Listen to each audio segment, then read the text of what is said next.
say, I actually wasn't going to do this video. But then I just did my Met Minwi video and I was like, oh, let me just tell this story real quick. So y'all gonna get an extra little free bonus story. However, if you guys are not aware, we got 12 days of Halloween going. And if I get 100 members, which we're at 90 something right now, I'll give you 2 bonus stories on the membership. So thank you guys so much for always supporting me. Thank you guys for always being there. Let's get into the story. So if you guys did not watch my video on Met Minwi and who Met Minwi is, you guys got to go watch it. Or feel free to do your own research. Ask your parents, ask your Haitian friend, whatever the case may be. It's a lot that goes into Met Minwi, but what you guys really need to know is that he is the keeper of the night. He also keeps things orderly and he makes sure that everything goes the way it's supposed to go.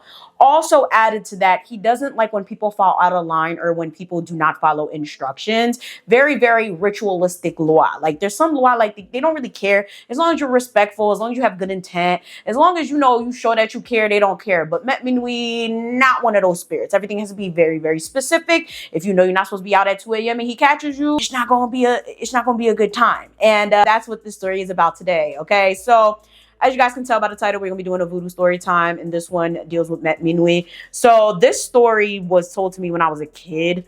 Like, let's just say I was like 11 or so, right? And that's the first time I heard about Met Minwi, but I never really thought to look into Met Minwi because I thought that Met Minwi was like the boogeyman. Like, I was like, oh, my parents just tell me this shit so I won't go outside and get shot. Like, I don't know. So if you guys are not aware, right, I grew up in Elizabeth, New Jersey. It was very, very bad at one point. We had diaspora wars. People were shooting at each other, all types of stuff. Like, I've been shot at, like, all types of crazy things in life. Like, I went through a lot. So when I was growing up, my parents did not want me going outside. They wanted me to stay inside. And if I were to go outside, I had to be with an adult and not just any adult. Like, there's only certain adults I was allowed to go out with. And if I didn't, like, listen or, like, I don't know. It's not that I didn't listen. There were times where, like, I ended up going out with another adult and they're like, oh, well, I don't know them that well. I don't want you going out with that person type vibe, right? So this day, that's what I did. I went out with somebody I wasn't supposed to go out with. Like, yeah, my parents knew them, but they were just very particular of who they wanted me to go out with if I were to go outside, because literally I lived in a war zone growing up. Now it's chill. Like, you can walk around at night. Ain't nothing really gonna happen to you for real. But at the time, like, literally, like, kids was getting shot. Like, it was really bad. So they didn't want me to just, you know, do willy-nilly with whoever, wherever. They really wanted to be able to trust who it was that I was out with. This particular day, I don't remember why I did this, but I did go out with someone I wasn't supposed to go out with. And in order to make me scared and not do it again, which worked, they told me about Met Minwi. Okay, they basically was like, oh, well, if you go outside again, Met Minwi, like, you gonna get kidnapped by Met Minwi, just like such and such did in Haiti. Now, I'm just confused because what the fuck this gotta do with me? Like, somebody got kidnapped in Haiti, they ain't got nothing to do with me. But for them, it was like them telling me like a boogeyman type story, which, like I said, it worked because I genuinely never strayed away again. But basically, the story they told me was there was a little boy, right? And this little boy was disordered. And in other words, he was bad as hell, okay? He was always talking back to elders. He was very, very mean to his parents. He was mean to his siblings. They didn't like him in church. They barely liked him at home. However, they tried to mitigate his behavior by, like, you know, trying to keep him in check in certain ways. So to be like, all right, you know what? You keep going out and doing whatever it is that you're not supposed to do. However, you know, like, let's have some rules set here, right? Like, let's have some limits. Now, this little boy, let's say he was like 12 or 13 at the time. And we all know, like, preteens and teens could be very, very challenging. And a lot of times it doesn't matter what you do or how you try to raise them, they're just going to be that way. And unfortunately, this little boy was the same. We're going to name this little boy Isaac, okay? So Isaac was constantly getting in trouble. He's gotten arrested, which is crazy. I've never heard of kids getting arrested in Haiti. Should I barely hear of murders getting arrested in Haiti, let alone a kid? So that's how that just shows you how bad, okay, this kid was. Like, you literally 12, 13, you already got a track record. That's a problem. But one thing he really liked doing was sneaking out the house to go hang out with his friends. And it got to a point where other people's parents were complaining and they were saying, like, Isaac was ruining their children and he was a bad influence and they need to keep him inside. They need to, you know, change whatever they're doing because they're bad parents. You already know, regular Haitian shit. Like, I will say, like, having a bad kid when you're Haitian sucks because people are almost always, okay, they are always going to blame it on you, because Haitians do believe with ruling with an iron fist, and they do believe that anyone can be tamed by force, okay? Well, you're not beating him enough. You're not screaming enough. You have no law, okay? You have no laws in your house. But again, as a lot of us know, some kids just be doing that. But sometimes it is the parents' fault, or it is the parents being extremely lenient. Now, Isaac was the only boy. Okay, therefore, we all know, especially if you're Haitian and you're like the oldest or you're the only girl, you already know what it is. Different rules for different fools. The boys get to do whatever they want while the girls suffer. Therefore, that's exactly what it was. Okay, exactly what it seemed like is exactly what it was. He was given leeway because he was a boy. While he was frolicking out all times of the night and the parents knew about it, failing left and right, cussing kids out, cussing adults out, literally being desert. His parents didn't put too much emphasis on him until other people started to say something about them and about him.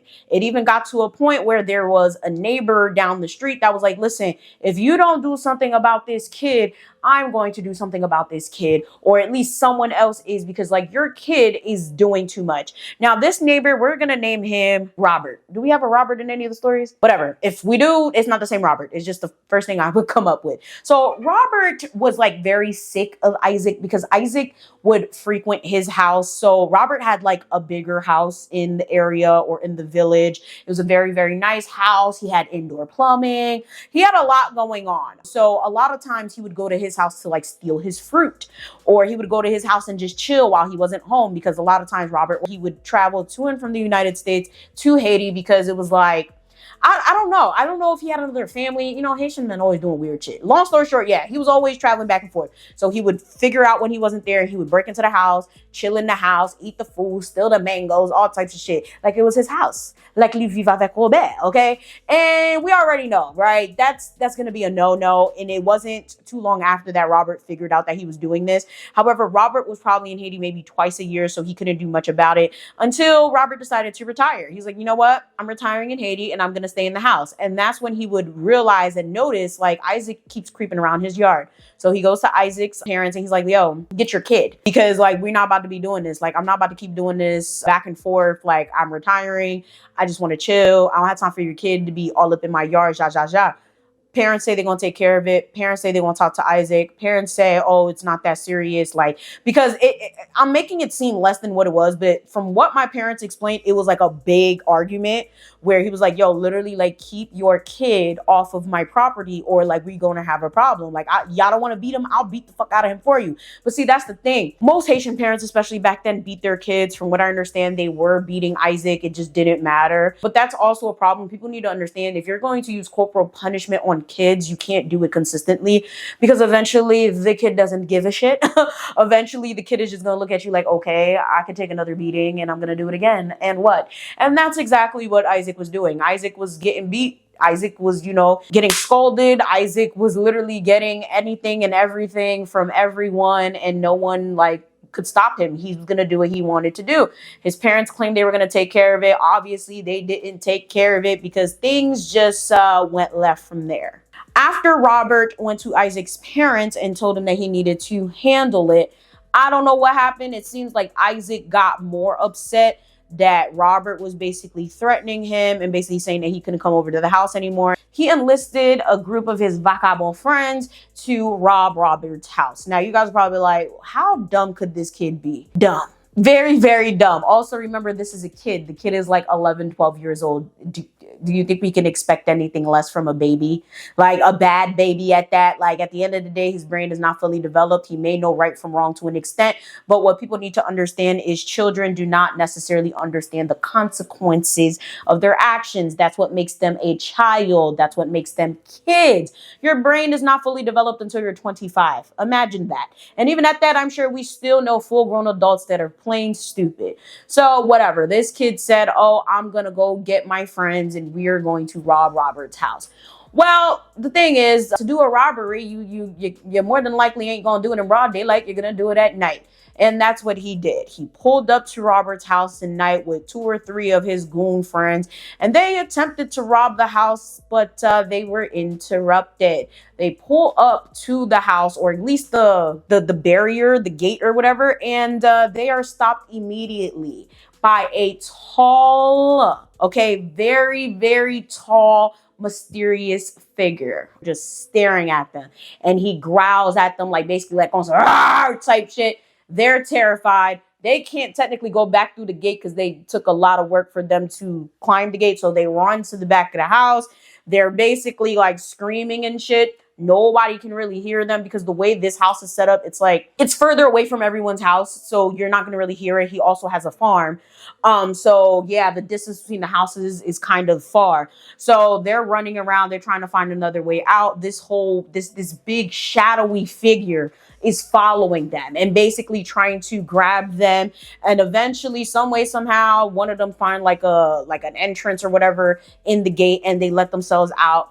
All four, I feel like it was four, but whatever. All the kids run home and they tell their parents what happened. Obviously, now they're in trouble because you just snitched on yourself. Why are you out at night? What were you doing at night? They obviously didn't want to tell the parents, like, oh, we were robbing Robert's house. So they were just like, oh, we were just outside chilling and this thing came after us. And the parents, like, basically all of the parents was like, why would you be out at night? Well, we told y'all not to be out at night.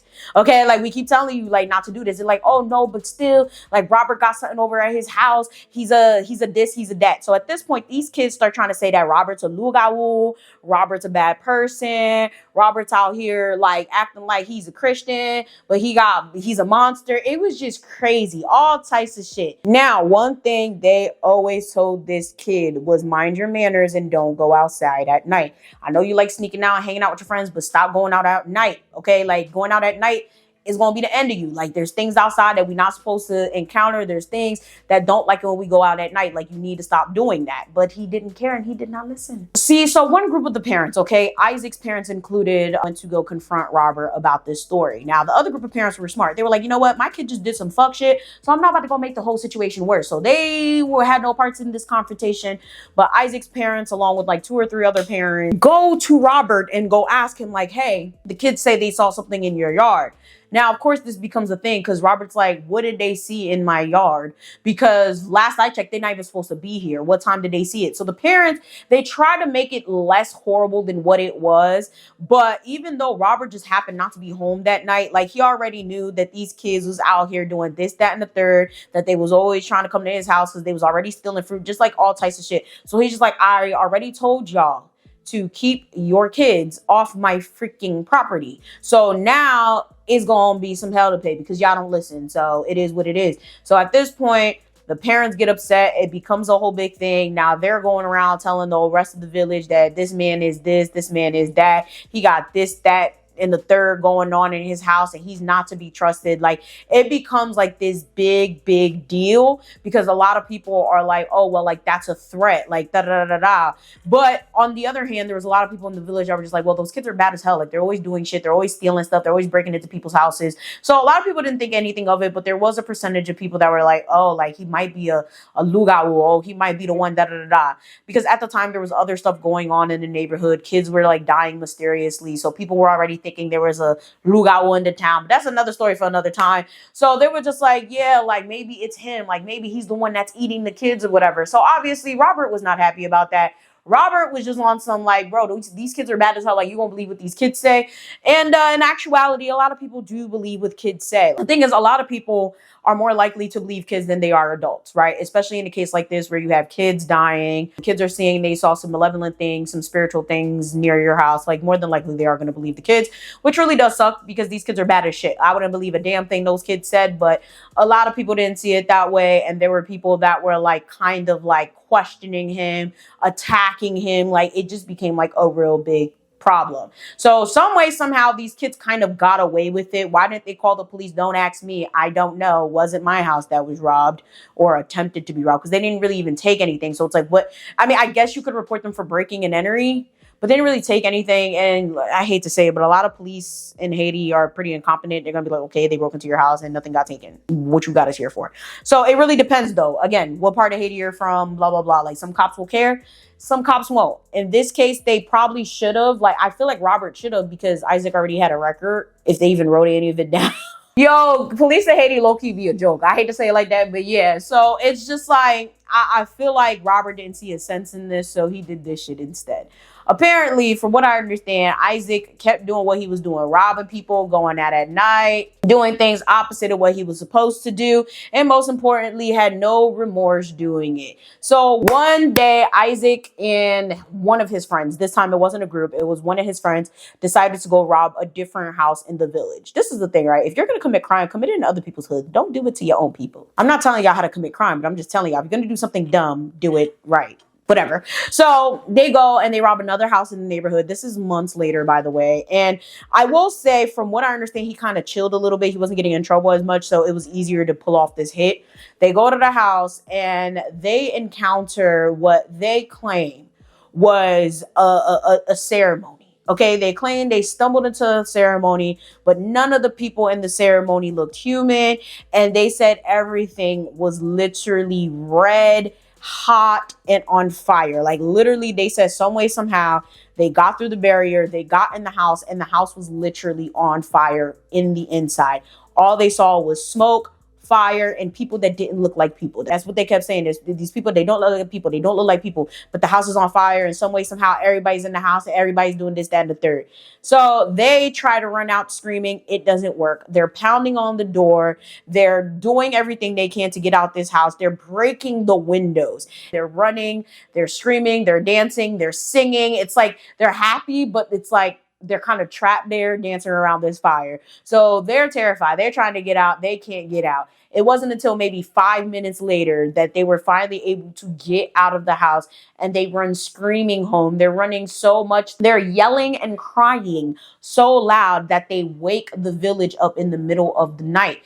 And, you know, some people come out and they're like, yo, what's wrong? Like, why are you screaming? They're like, oh, there's monsters. There's dead people. There's whatever. Like, they just started saying all types of shit. Like, there's people in the house. They don't look like people, but they're people. But they don't look like people, but they dancing around the fire. They're screaming around the fire. We tried to get out, but we couldn't get out. So at this point, the people in the village are like, okay, let's, like, what house did you guys go to? And first of all, why are you guys out at night when you're not supposed to be out at night? And they're like, you know, ignoring the question, obviously, but they're like, bro, like, y'all keep doing this and it's gonna be a problem. Child, apparently they all walk down to this house and nothing's going on. It is a regular house. It doesn't look like anything. Nobody smells a fire. Nobody sees a fire. And at this point, it's like, it's giving Champwell. Like, which I need to do a video on Champwell, but yeah, it's giving Champwell. So at this point, you know, a lot of the people start making connections and they're like, are the kids talking about Champwell? Is that what they saw? And they're like describing it. And I guess that's the conclusion that the Gromon came to. So they end up bringing the kids back to wherever they came from. And their parents are obviously screaming at them and they're getting upset. And they're like, listen, I hope you guys learned your lesson. If you guys encountered that and you got out, that means you guys really need to stop what you're doing, because it's not going to end well if you guys keep going onto people's property. You don't know what these people do. You're also not supposed to be outside at night, you know? So yeah, do we think the kid listened? Comment down below. Nope.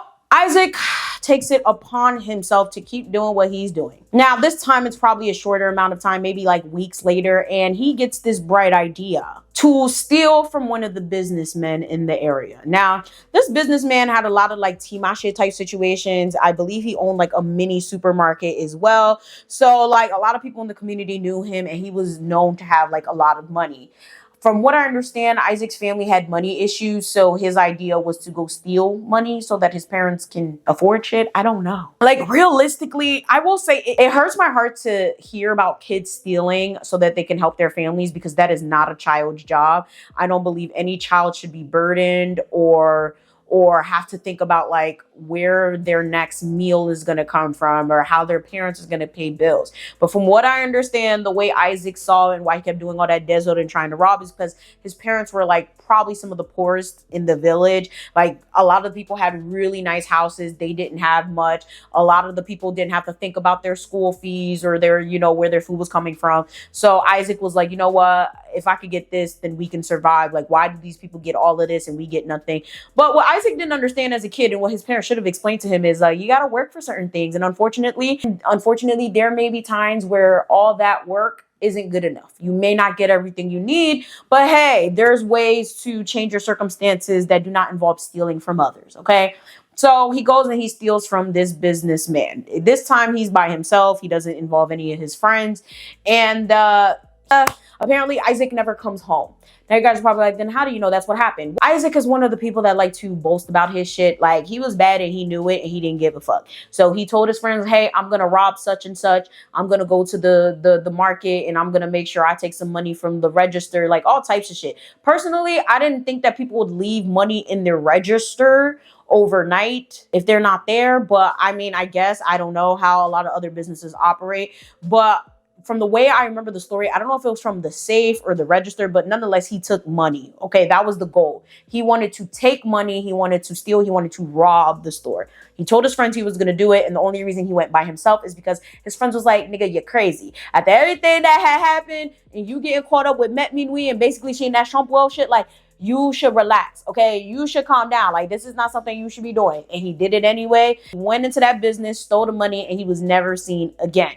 When people realized he was missing, or I will say his parents and his family realized he was missing, they went to the friends. That's the story that the friends told him. Like, yeah, like he planned to rob the store, so he should still be in the store. After looking around the village, looking around the business property, they did not find Isaac. So I will say it's safe to say that Isaac probably learned his lesson wherever the hell he is now, which is unfortunate because he's a kid. And this is why it's important. Like, everybody should not be having kids. Like, I feel like part of it is his parents' fault, but at the same time, like, what really could his parents have done? Like, in certain cases, it's like some kids are just too far gone and they have to learn the hard way. And Isaac seems to have learned the hard way. From what I understand, my parents did give me an update on this story like a few years later when I was in high school. And they told me that Isaac more than likely was turned into a zombie and was working the fields of like some bulk or in a nearby wherever. And the general consensus, well, the theory is the people of the village basically got together and their solution to stop Isaac from terrorizing the neighborhood was to basically send him away and make him learn his lesson. I don't agree with it. Because he's a kid, but I mean, it's hard because I get it. I work with badass kids. Okay. I know how it can get and I know how it can feel to feel like, bro, like there's nothing you can do with this kid. I ain't the one getting my stuff broken into. So I guess I ain't got an opinion about it. But yeah, eventually this kid ended up disappearing. And yeah, he was never seen again. They did say that his parents never ever stopped looking for him. And years later, they saw someone that looked just like him, but he seemed to be a zombie. It was just this whole mess. So moral of the story, don't go out at night and don't be stealing people's shit. Your kids are bad as shit or they are poorly behaved. Understand there are consequences for those actions. Not everybody is sympathetic to children. Not everyone gives a hell that kids do not understand the consequences of their actions. There's people out there that generally do not care. You're doing caca, you're going to suffer for it. Okay? I don't agree with this. However, that is how a lot of people are. And we have to be mindful that a lot of people do have different opinions, belief systems, and ways of dealing with things that we do. I do hope Isaac snaps out of it one day because to get someone out of that zombie spell is very, very difficult. But yeah, with that being said, comment down below. Do you know anything about Met Minwi or Champwell? Or have you heard any like type of stories regarding Champwell or Met Minwi? I'd love to hear them down below. With that being said, make sure you guys like, share, and subscribe. And I'm going to see y'all next time. Bye!